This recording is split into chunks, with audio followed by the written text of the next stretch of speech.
Всем привет из Питера, города, где даже дождь поет как мелодия. Сегодня мы поговорим о Fleetwood Mac. Это британо-американский коллектив, ставший одной из легенд классического рока. Сначала группа играла в музыке в жанре блюз, но затем перешла на софт и поп-рок с женским вокалом, добившись глобального успеха.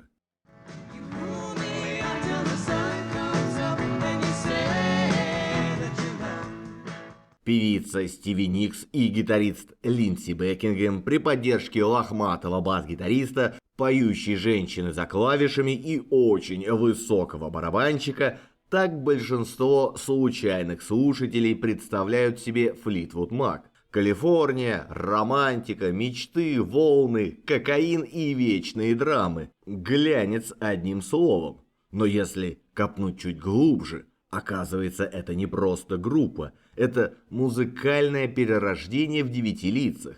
Блюз был, психоделия прошли, хард-рок, да вы что, они это уже в 69-м уже делали. Софт-рок, поп, фолк, пауэр-поп. Да они, как музыкальные переростки, меняли состав, стиль и психику каждые пару лет. И при этом, внимание, становились только популярнее.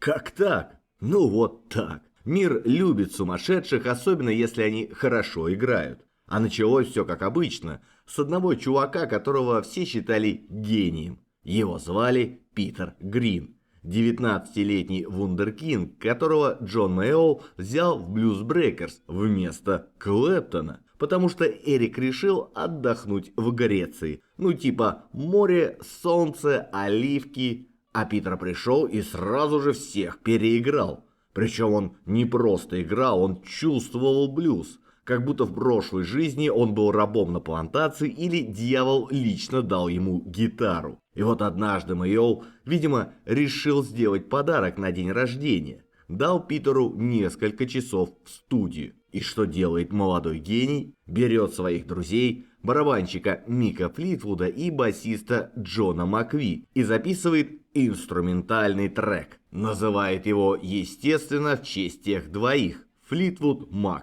Ну, типа, спасибо, чуваки, вы классные, я вас в название запишу. А через пару месяцев Флитвуда выгоняет из Blues Breakers за пьянство, ну, такое бывает. А потом Мэйол вдруг вспоминает, что Клэптон – это круто, и снова его берет. И тут Питер понимает, что пора сваливать. Не ради денег, не ради славы, просто пора создать свое. И он зовет с собой Флитвуда.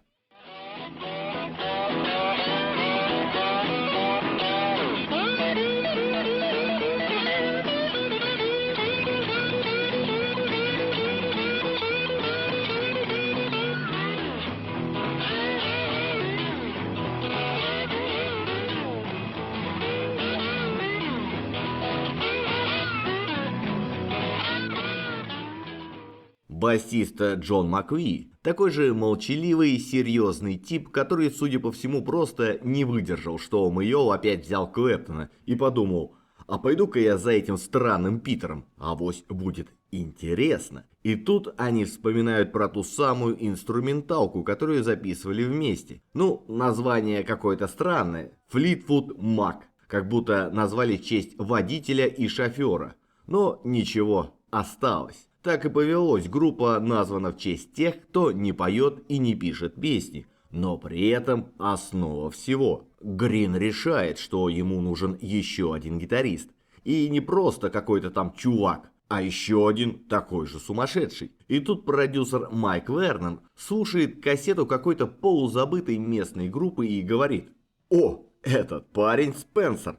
Он как Элвис, только с гитарой». И на следующий день Спенсер уже в группе. Представьте, звонят ему: «Привет, ты Fleetwood Mac». А он, наверное, даже не спросил, а кто это такие. Просто сказал: «Окей, сейчас приеду». И первый концерт 13 августа 1967 года. Фестиваль джаза и блюза в Виндзоре. Да-да, не стадион, не Лондон, не Америка. Английская глубинка, пиво, дождь и грязь. Но это уже была команда. Не звезда и ее подтанцовка, а четверка блюзовых фанатиков, которые верили, что можно играть честный блюз и при этом быть крутыми. К февралю 68-го выходит первый альбом. И он взлетает в Англии. Проводит в чартах почти год. Это не шутки. Целый год почти как сериал на Netflix. Только вместо серий гитарные соло. А в США, США пока не заметила. Там еще играли Doors, Hendrix, а эти британские ребята с длинными волосами и блюзом подождут. Обложка альбома темная, стильная, как будто сняли с обложки детектива 50-х. Звучит по-настоящему жестко, медленно, с душой. Блюз, каким он и должен быть. Мокрый, тяжелый, как сердце после расставания. My baby, she's so sweet to me.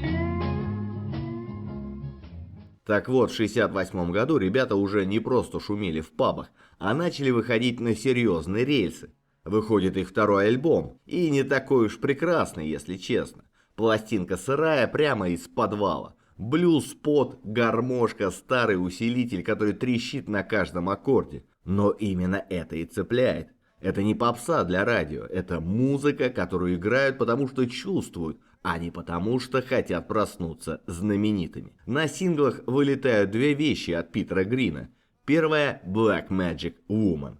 Блюз как из ада, только с латинским акцентом, будто сам дьявол решил станцевать фламенко. Грин написал ее, но славу получил не он. В 70-м эту песню берет Карлос Сантана и делает из нее гимн всей своей карьеры. У него она зазвучала еще жарче, еще плотнее, с перкуссией, от которой мурашки. А Питер, он как обычно пожал плечами и сказал, и пусть. Хотя мог бы и поспорить, да только он уже тогда был не в том состоянии, чтобы спорить с миром. Но об этом позже.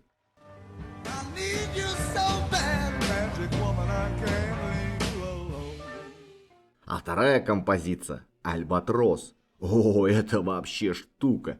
Представьте, нет вокала, нет слов, только гитара, плывущая как туман над океаном. Медленно, красиво, завораживающе.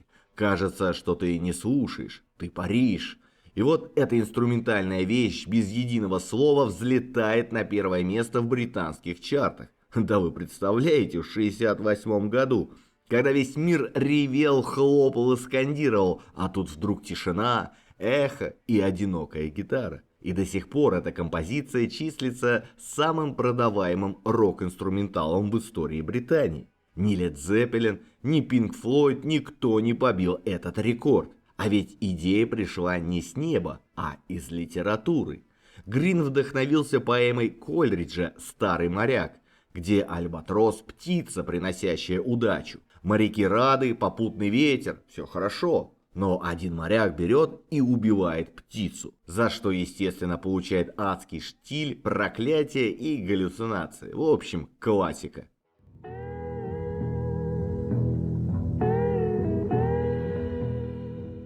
В 69 году Питер Грин уже не просто играл блюз, он начал его ломать. Чувствовал, пора двигаться дальше. От чистого блюза для души к чему-то более жесткому, напористому, почти агрессивному. И чтобы это провернуть, он берет в группу еще одного гитариста, 18-летнего паренька по имени Дэнни Кирван. Молодой, дерзкий, с длинными волосами и взглядом, будто он только что прочитал всю Библию и не поверил ни строчки. В общем, идеальный кандидат. Теперь у группы аж 3 гитары. 3! Как будто кто-то сказал, а давайте сделаем из блюза что-то вроде танковой атаки. И получилось. Их следующий альбом – это уже не просто вечеринка в подвале с виски и гармошкой. Это что-то новое, сложное, мрачноватое. Даже хард-рок, если прижмет, уже просвечивает. Особенно в одной легендарной штуке под названием «Oh Well». Песня, которая на самом деле это две песни в одной. Первая часть мощная, резкая, с этими фирменными паузами, где музыка внезапно обрывается, а потом врывается снова, как удар молота. Эту фишку, резкие остановки и взрывные вступления через пару лет Led Zeppelin спишут без стеснения в своей Black Dog. Ну да ладно, классика цитирует классику. А вот вторая часть это вообще другой мир. Представьте, вся энергия уходит, барабаны затихают и остается только Питер Грин один с акустической гитарой, играющий медленную испанскую, почти средневековую мелодию. Ни слов, ни вокала, просто звук. Как будто ты сидишь на террасе в Андалузии и смотришь, как заходит солнце. Причем, внимание, вся композиция длится 9 минут. Для радио кошмар, для сингла полный абсурд. Но что делают диджеи? Берут первую часть, запускают по радио, и она взлетает до второй строчки хит-парада. А вторую часть, ту самую акустическую мечту, кладут на обратную сторону винила. Так вышло. Слушай или драйв, или меланхолия. Выбирай сам.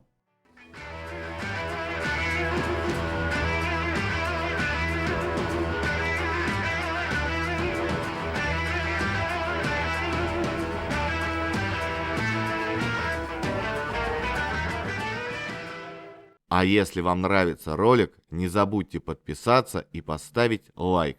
Если хотите послушать музыку, заходите в мою группу ВКонтакте. Там я собираю все треки из роликов. А в своем телеграм-канале я делюсь впечатлениями при их создании.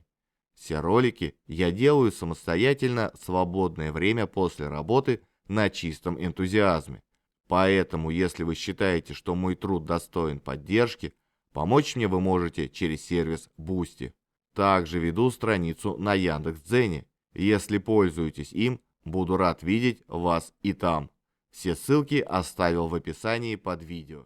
Во время турне в поддержку альбома с Питером Грином начало твориться что-то странное. Дело в том, что он перебрал с ЛСД. Не просто пару раз покурил и посмотрел на облака, нет. Он въехал в кислоту по полной. Стал видеть всю боль мира как на экране, только без звука. Смотрит теленовости и плачет, прям как ребенок. Видит голодных детей, войны, нищету и говорит: «Мы все виноваты. Особенно я, у меня есть деньги, а значит я часть системы зла». И он не шутит. Начинает ходить по офисам благотворительных организаций с картой, на которой сам карандашом пометил бедные кварталы. Приходит и просит: «Дайте мне собрать денег для этих людей». А потом бац, объявляет, что деньги – это главное зло на земле. Хочет, чтобы вся группа раздала все, что заработала. Мик Флитвуд вспоминал потом. Я сказал ему: «Питер, ты можешь раздать свои деньги, а я хочу купить дом своей маме. И это не делает меня плохим». А Питер чистый.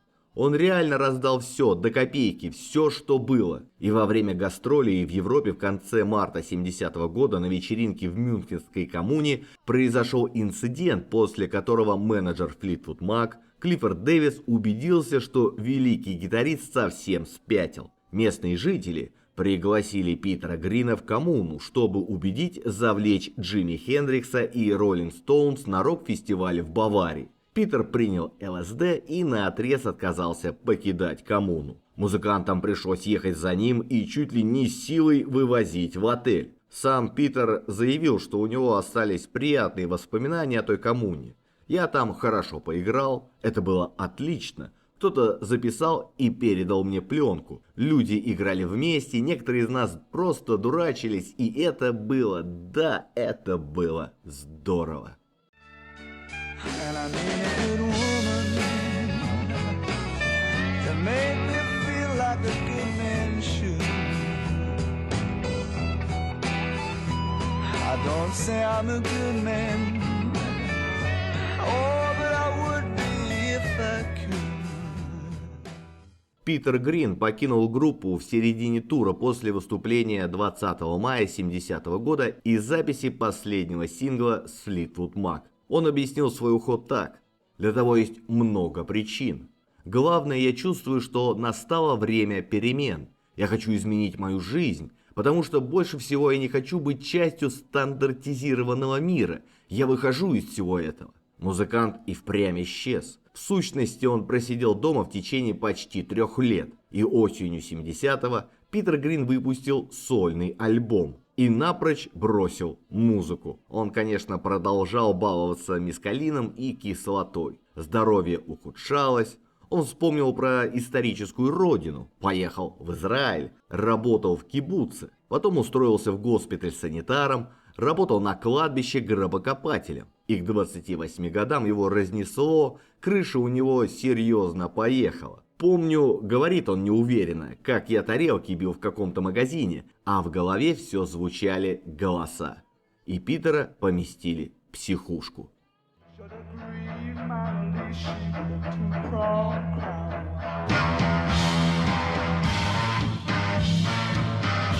All my trying is up, all you're bringing is down.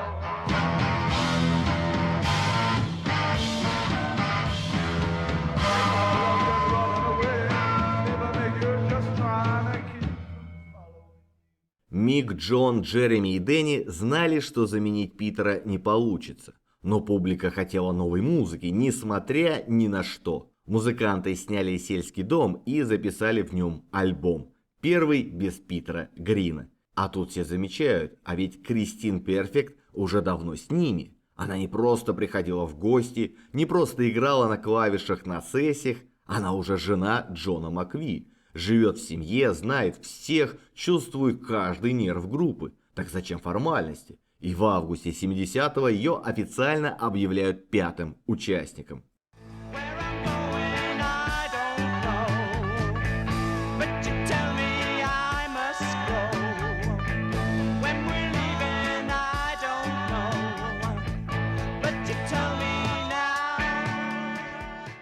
Во время тура по США серьезные психические проблемы обнаружились теперь у Джереми Спенсера. В феврале 71-го под влиянием сильных негативных предчувствий он упрашивал группу не ехать в Лос-Анджелес. Оказалось, что недавно в городе было землетрясение, и он теперь уверен, город проклят. Энергия плохая, там нельзя появляться. Ну, типичные хиппи-страхи, думают остальные, и едут. После прибытия в город Джереми Спенсер покинул гостиничный номер, чтобы сходить в книжный магазин, и уже не вернулся, что привело к отмене концерта. Друзья сбились с ног в поисках, и через 2 дня гитарист был найден. Он присоединился к религиозной группе «Дети Бога» и заявил, что больше не хочет быть связанным с группой.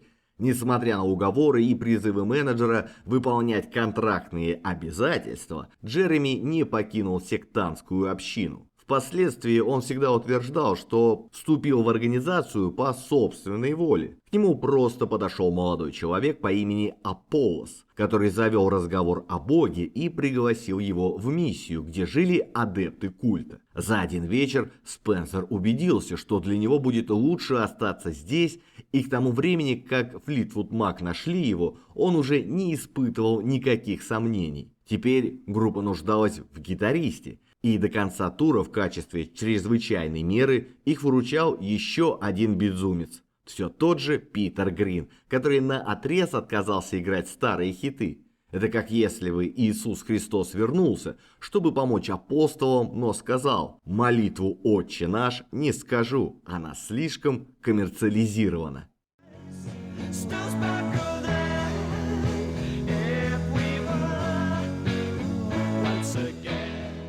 В это время молодой американский гитарист Боб Уэлч услышал, что Флитвуд Мак ищут замену Джереми Спенсеру. Встреча с музыкантами прошла успешно, и Боб был принят в состав. Группа надеялась, что приход нового человека обернется возможностью сделать шаги в направлении мягкого и приятного софт-рока. Так и вышло. Боб Уэлч ознаменовал для Флитвуд Мак начало новой эры.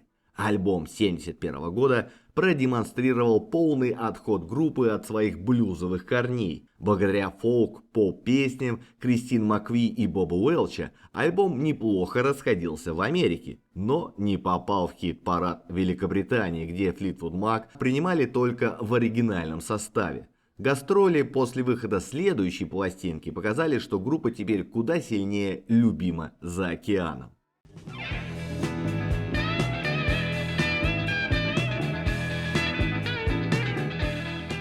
Дэнни Кирван Тот самый 18-летний вундеркинд, которого Питер Грин притащил в группу, чтобы сделать из блюза хард-рок, он к этому моменту уже выгорел. Парень всегда ненавидел гастроли, сцена его пугала. От толпы, от шума, от всех этих глаз у него начиналась паника. И что делают люди, когда им страшно? Правильно, они пьют. Так и Кирван стал заливать тревогу виски. А выпьет и превращается из тихого гитариста в агрессивного философа, который готов порвать любого за неправильную настройку гитары. И вот однажды вечером он разговорился с Бобом Уэлчем о настройке инструментов.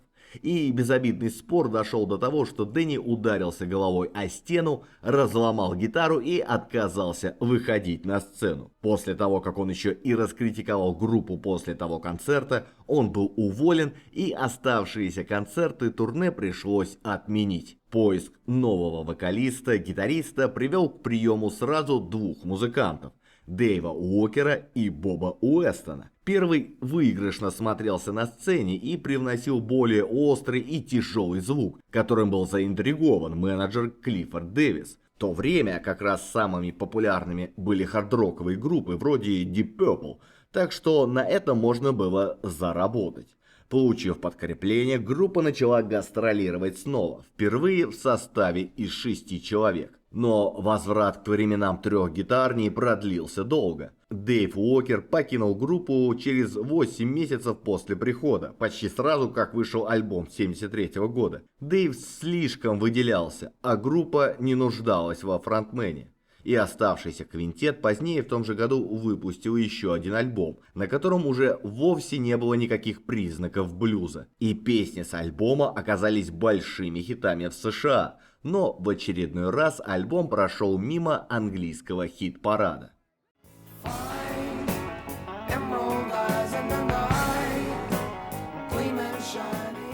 К 73-му Флитвуд Мак уже были похожи на корабль, который давно пора списать. Один ушел в религию, другой в психушку, третий в стену, а группа все играет. И даже начинает неплохо звучать. Но тут бац, и снова драма. На этот раз не внутри головы, а в реальной жизни. В самом что ни на есть семейном быту. Мик Флитвуд, барабанщик, главный миротворец и отец группы, узнает, что его жена Дженни изменяет ему с Бобом Уэстоном. Тем самым гитаристом, которого они сами же и взяли в группу. Мик, конечно, сначала терпит. Он вообще был человеком мягким, философским. Но когда ты видишь, как твой напарник по туру сидит рядом с твоей женой, да еще и считает себя частью семьи, терпеть уже сложно. В итоге он требует выгнать Уэстона из группы. А тут еще и Боб Уэлч, тот самый американец, который спас группу от распада, говорит менеджеру Клиффорду Дэвису: «Знаешь что, тур отменим, мы больше не можем играть в этом цирке». Но Дэвис хитрый тип. Он ведь владел правами на название Флитвуд Мак. Да-да, не музыканты, а менеджер. И что он делает? Пока настоящие ребята сидят дома, он сбивает из случайных чуваков поддельную группу, кладет им в рот микрофоны и отправляет в тур. Вот тут и начался полный юридический бред. Мик и Джон Макви подают в суд. Это уже не рок-группа, а какое-то шоу. В итоге справедливость все-таки побеждает. Название возвращается к тем, кто его создал, Флитвуду и Макви. И знаете, что они делают после этого? Решают: хватит доверять менеджерам, будем сами себе боссы. Создают свою управляющую компанию. Теперь никто не сможет украсть их имя, ни менеджеры, ни секты, ни жены с любовниками. После всего этого адского цирка музыканты чувствуют: наконец-то свобода, можно вернуться к музыке. Они записывают альбом, на котором больше всего песен пишет Боб Уэлч. Он уже 4 года тянет группу на себе, делает ее звук современным, мягче, мелодичнее. Он как скрытый двигатель, который все слышат, но не видят. Но силы иссякают. Долгая война за имя, предательство, нервы, все это его допекает. И в конце года он говорит: «Я устал, я ухожу». Не громко, не со скандалом, просто уходит.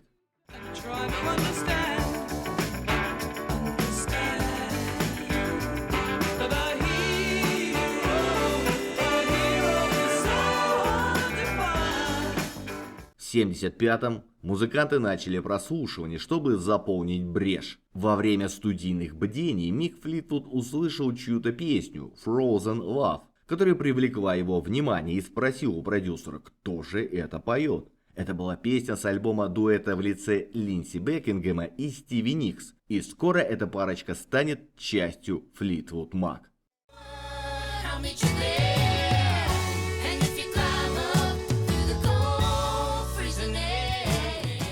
Когда пришли Стиви Никс и Линдси Бекингем, произошли глобальные перемены. Обосновавшись в Америке, группа открыла новую страницу своей истории. Линдси Бекингем принес в группу то, чего ей не хватало все это время – способность производить полированный коммерческий материал. Новое лицо группы, Стиви Никс, подарила Флитвуд Мак свою эффектную внешность, что позволило группе отлично смотреться.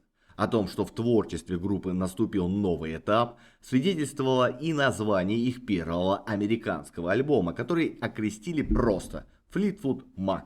Пластинка впервые за всю историю команды уже возглавила американский чарт и разошлась тиражом более 5 миллионов копий. На какое-то время в группе воцарилось спокойствие.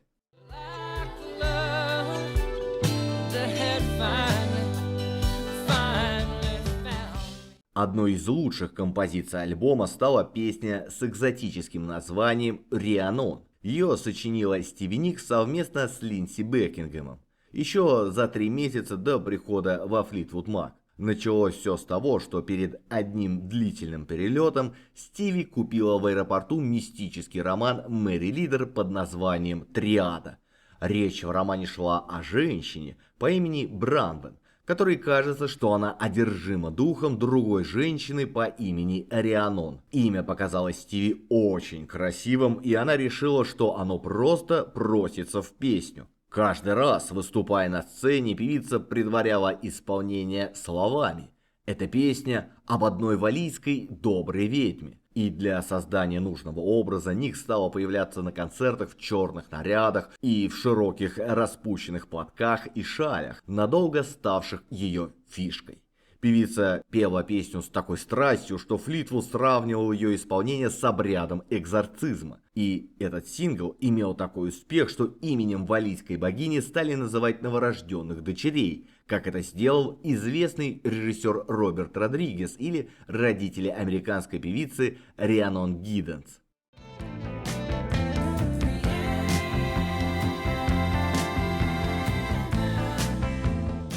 А теперь барабанная дробь. Настала пора поговорить об альбоме, который стал не просто хитом, а психотерапевтическим курсом для всей группы. Это, друзья мои, альбом под названием «Слухи».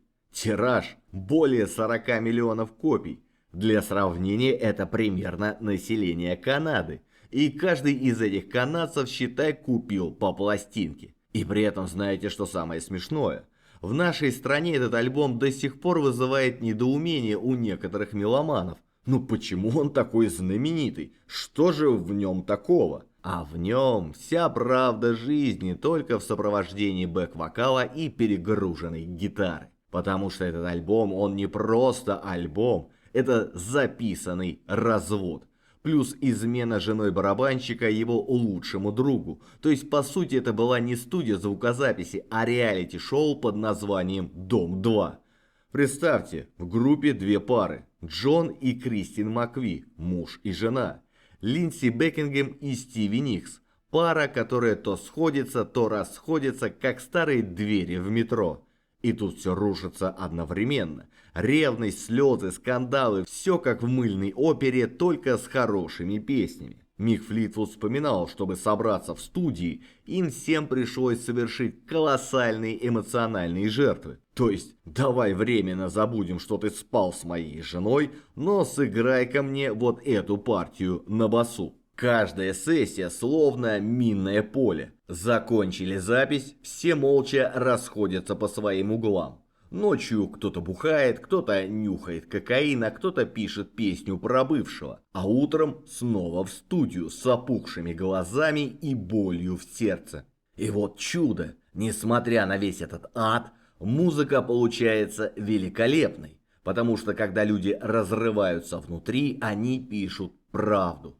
Не красивую, неудобную, а настоящую. Кристина Макви, к примеру, признавалась, что в то время находилась в творческом кризисе. Ей казалось, что она больше не напишет ни одной песни. Но в один прекрасный день она села за рояль и одним махом сочинила целых 4. You Make Loving Fun. Кристина посвятила своему новому бойфренду, директору по концертному освещению. А по словам Мика Флитвуда, Джон Макви тогда так и не понял, о ком пела его жена. Он, вероятно, думал, что это об одной из ее собак. Самому Флитвуду Кристина посвятила аж 2 песни «Oh Daddy» и «Don't Stop». Первая была шуточной, потому что именно Флитвуд был цементирующим звеном группы и поэтому носил прозвище «Большой Папочка».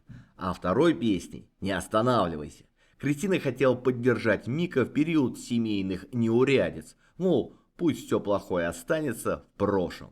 И еще одну песню, мрачноватую под названием «Женщина из золотой пыли», она написала для Стиви Никс, как предостережение от чрезмерного увлечения кокаином.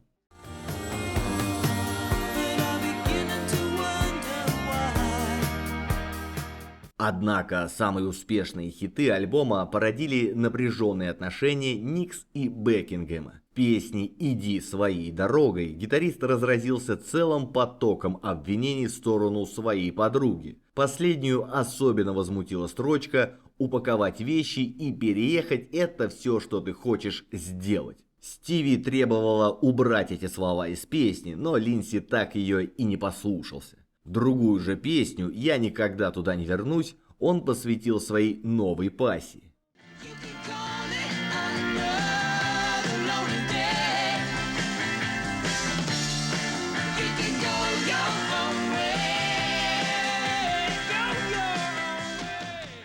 Никс в своем творчестве оказалась куда сдержаннее и предусмотрительнее. В своей песне под названием «Мечты» она подошла к их любовной драме более философски. По словам певицы, когда она показала эту песню остальным музыкантам, песню приняли без особого восторга, но затем за дело взялся сам Бекингем. И несмотря на то, что песня была о нем, он довел ее до хитового состояния. В результате именно этот сингл стал для Fleetwood Mac первым и последним хитом номер 1 в США.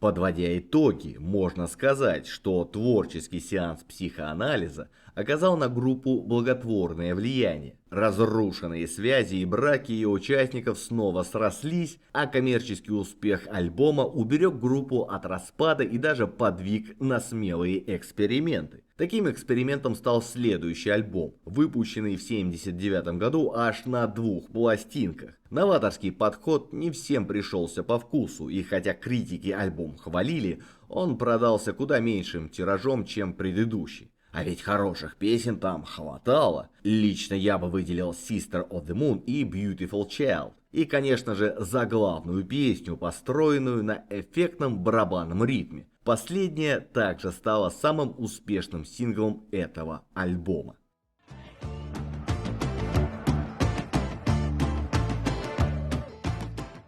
Хотя название «Task» буквально переводится как «бивень», на сленге оно нередко означает «пенис». На подобное название группу подвигли 2 настоящих слоновых бивня, привезенные из Африки и висящие в студии по бокам пульта. Когда аппаратура шалила, музыканты шутили, видимо, наш бивень обвис. А вот сердобольная Никс жалела слонов и была недовольна названием альбома. Когда же она узнала второе значение слова, название стало нравиться ей еще меньше. Но история расставила все по своим местам, и сегодня этот альбом остается одним из величайших двойных рок-альбомов.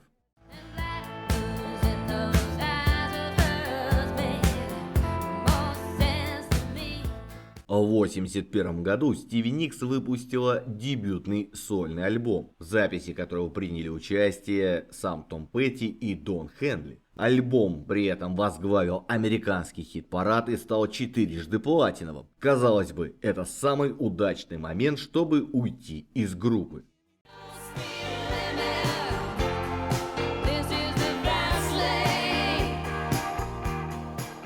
Но уже в следующем году Fleetwood Mac выпускают новую пластинку. Объективно говоря, это самая слабая пластинка, записанная золотым составом Mac. И тем не менее, он достиг 5-го места в США и подарил хит-сингл «Hold Me».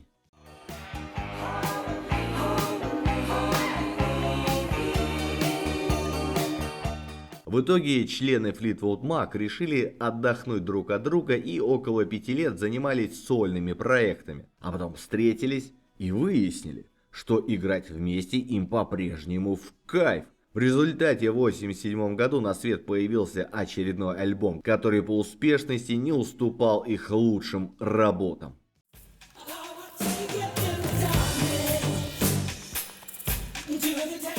В 1991 году группу все-таки покинула Стиви Никс, но ненадолго. Вернуться обратно попросил ее никто иной, как сам Билл Клинтон. Он был ярым фанатом Fleetwood Mac и даже использовал их песню в своей предвыборной кампании. И после инаугурации на пост президента США он даже пригласил группу выступить на приуроченном к этому событию балу.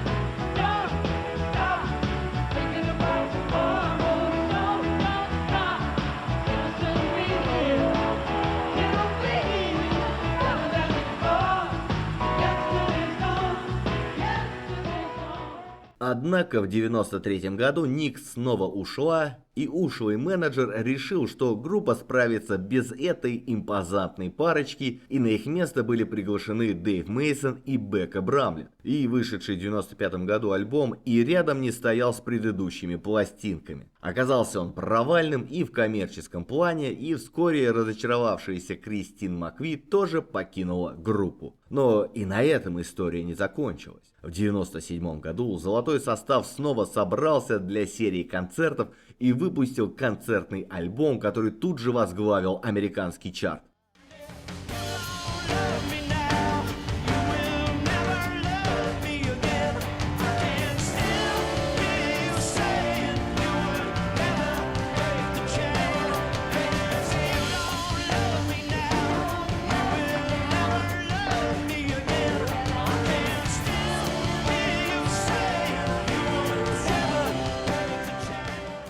22 апреля 2021 года концерт в честь Питера Грина, умершего в 2020 году, был показан в сети интернет, а также в кинотеатрах Австралии и Новой Зеландии. На мероприятии выступили друзья музыканта, такие как Дэвид Гилмор, Стивен Тайлер и Билли Гиббонс. А вскоре Кристин Макви умерла в возрасте 79 лет. И когда в феврале 23 года остальных участников группы спросили о дальнейшей деятельности группы, они выразили уверенность в том, что группа закончена. И сегодня Fleetwood Mac – это не просто группа, а культурный феномен. Это история о том, как из хаоса рождается красота, как личные драмы могут стать источником великой музыки, а перемены не приговор, а возможность начать заново. Fleetwood Mac – это музыка, которая пережила времена, любовь, измены, сумасшествие и успех. Это история о том, как можно быть совершенно разными и при этом оставаться одной семьей на сцене.